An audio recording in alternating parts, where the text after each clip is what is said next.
I heard earlier this week that they I was looking at the news and they was showing a segment from another channel, and they were saying the top issues that facing Black Americans is said something about, I think it said voting rights, preserving our voting rights. The third one is inconsequential, so I'm not gonna mention that one. But the one that really got my attention is they said that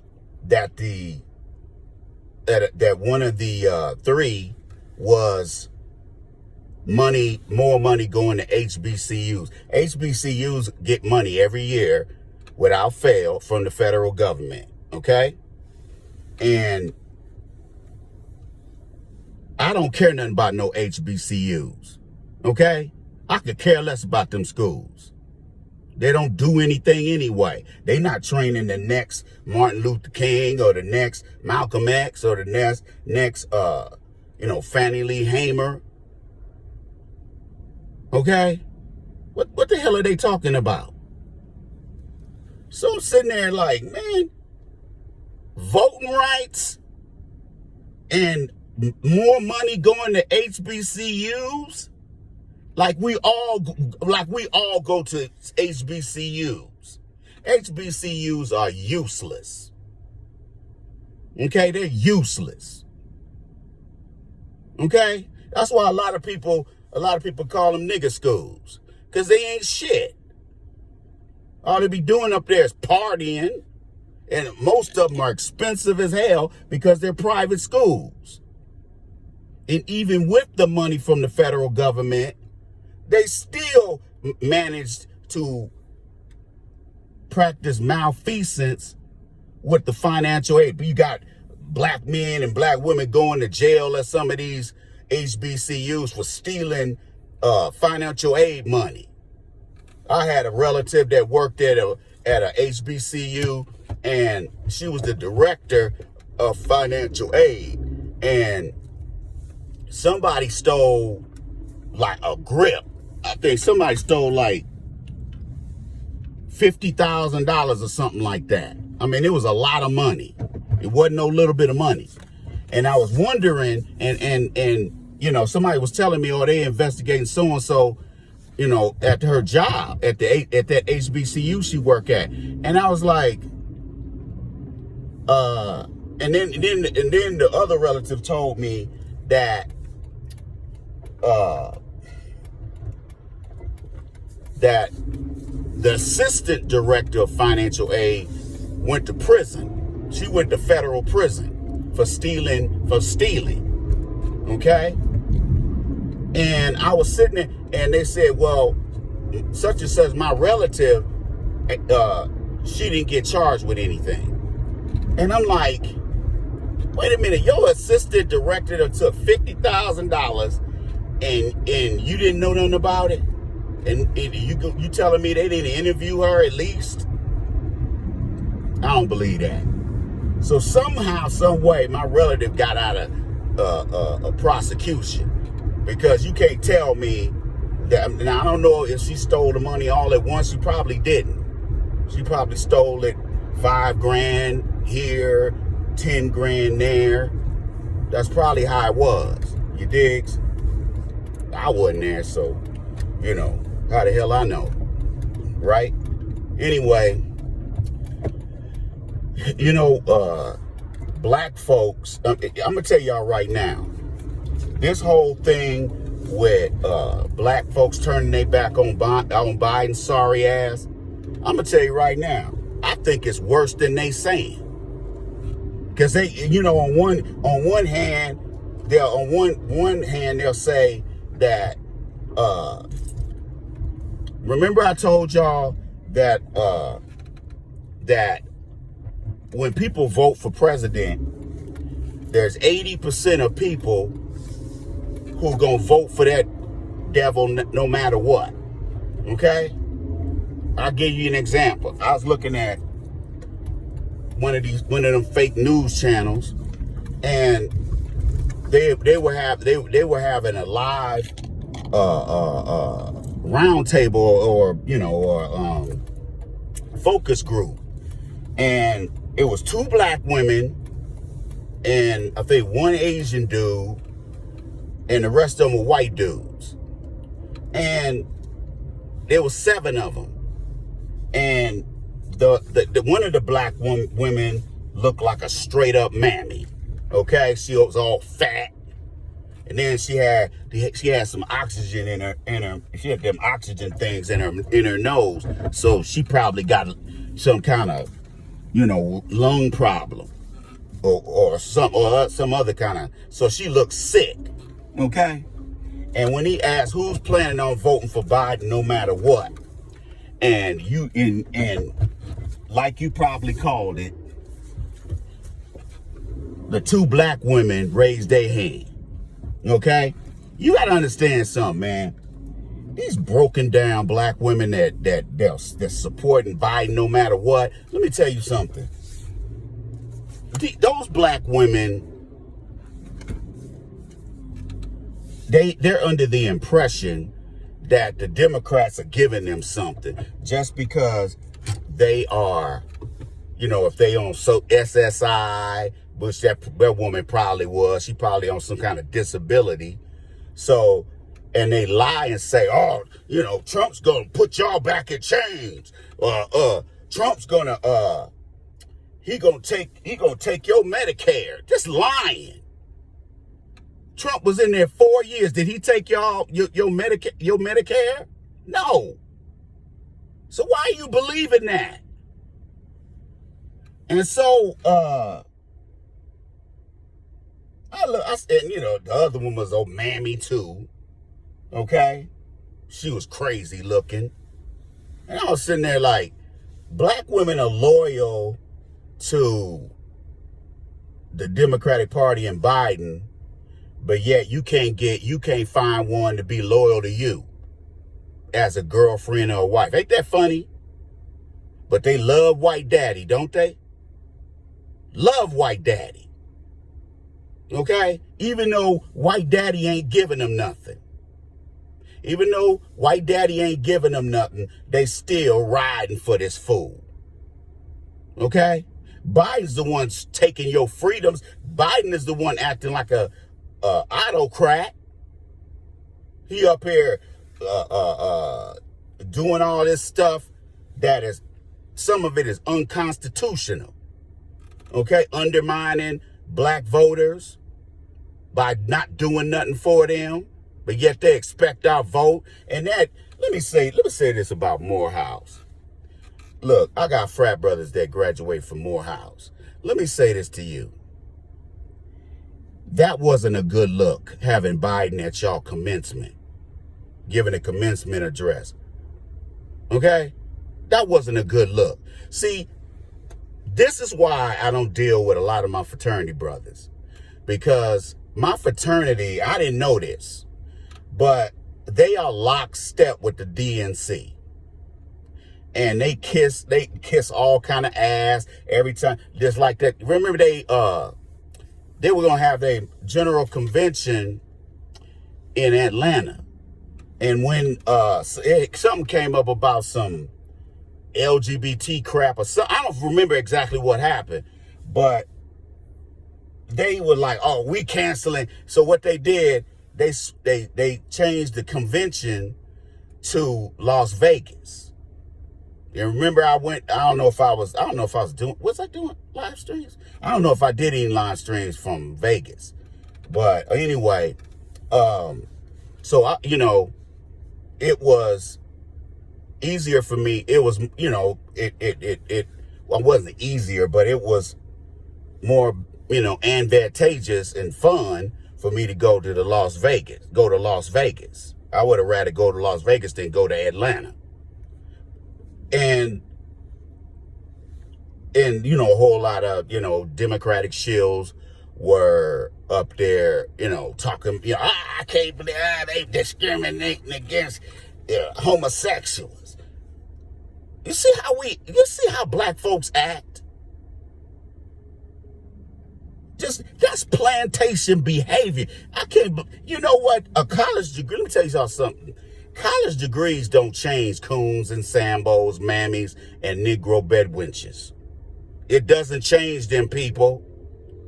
They still gonna be a coon. Okay? And I don't want to be associated with mammies, Negro bedwenches, sambos, and coons. Okay? Fuck out of here. Okay?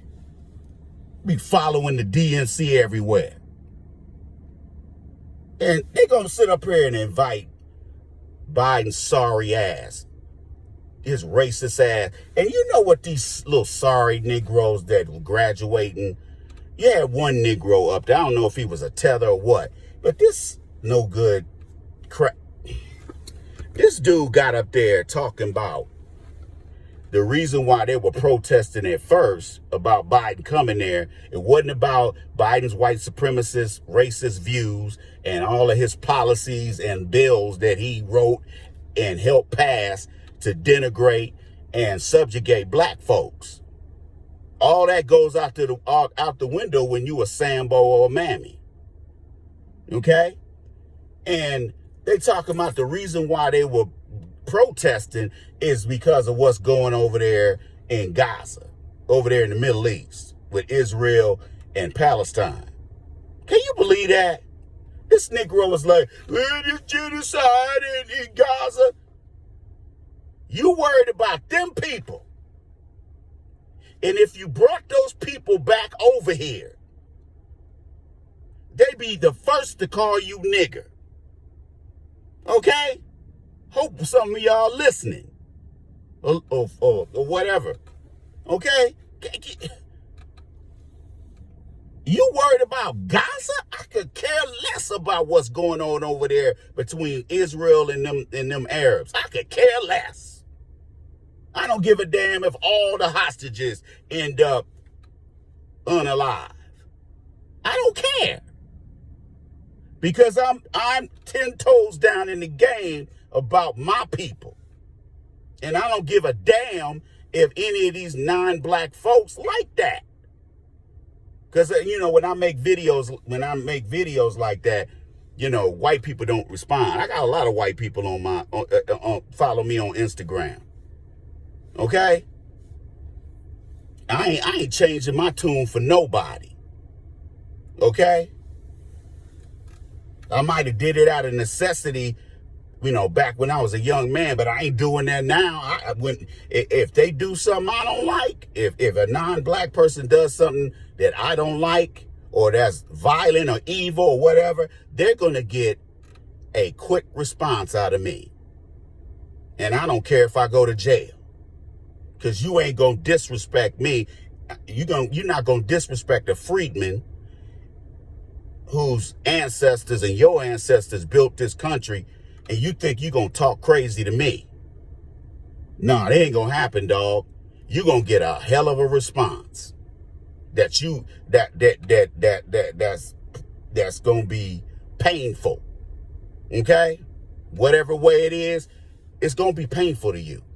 And it's going to make you think, damn, I ain't going to say nothing like this to another black man or woman.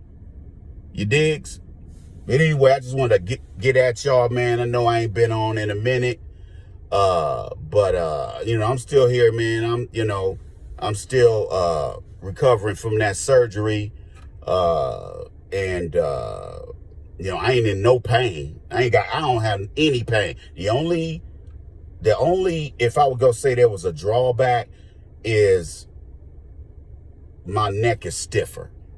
You know, when I turn like this, like I can't turn all the way over there. I got to really put effort in to turn my neck this way, or I got to move my shoulder. I didn't have to do that before, but I was in pain. So no pain, bruh. Thank God. Okay. My neurosurgeon was a hell of a surgeon. Hell of a surgeon. Okay. So what I'm telling you is, don't be afraid to fight back, man. I love the fact that a lot of you young brothers get on get on social media and you guys are connecting with each other, connecting notes on these women and dealing with these sorry women. But you need to be on code about this economic, political, and social benign neglect policies and locking us out of the economy, locking us out of the job market. We got to stop this crap, man. And being nice about it, being nice to the Democrats man, we're way past being nice to these people. Stop respecting these people because they haven't respected you or me in the last 500 years. Okay? We'll give them our votes and they'll turn around and call us a nigger. And say, oh, well, I know the black, and like I was looking at something on, let me give y'all a quick story. I was looking at, I don't know if it was CNN or something. I was looking at checking on CNN, the Caucasian Nazi Network. And I was looking at them, and this advisor that used to advise Obama's sorry ass, he was talking about, he didn't mention black people. They you notice they always leave us out of the conversation unless they have to, because it's us who decides that election. And with then RFK Jr. in it running as an independent, he's gonna take a few votes from Trump, but he's mainly gonna take votes away from Biden. That's why the Kennedy family is mad at him. They're talking about they sat up there and endorsed Biden's sorry ass. Ain't that something? You ain't gonna, you ain't even gonna fake it. You ain't gonna fake look after your family, support your family. Black folks, it's 80% of Republican and Democratic voters, you're not going to change their mind. It's the 20% that they're trying to get. Those swing voters, independents, suburbanites, that sort of thing. So both sides, Republican and Democrat, 80% of these people, like I said, with them mammies I saw, it was 7 people, 4 people said they voting for Trump, regardless of that conviction. I could care less. I'm glad that Trump got gaffled up, because now he should be able to feel how the Central Park 5, the exonerated 5, felt when they got dehumanized through the criminal justice system because of some old racist ass DA and no good NYPD officers. That case should have been thrown. Them cases against them young bloods should have been canceled. They should have dismissed that case. But they get a kick, they get a thrill out of sending us to prison and jail. And we sitting up here being nice. Biden, we ain't gonna vote for you. No, just say, hey, you MF, we ain't voting for you. We way past giving these people respect. They don't deserve any. White supremacists don't deserve any respect. That's why, a lot of them are when they try to get buck, they're surprised that I react. Because I seem like a laid-back dude, but then I go from 0 to 60 in a second. Now they looking scared because they think I'm a bust their grill. You digs? I might do a live stream on the Mad Voodoo Man tonight. I haven't decided what I was going to do. But if you're not following me on X or Instagram, one handle, @the Iceman Show. And tell a relative, a friend, co-worker, hip them to what the Iceman got to say. Can you dig it? I'll holler at y'all. One love.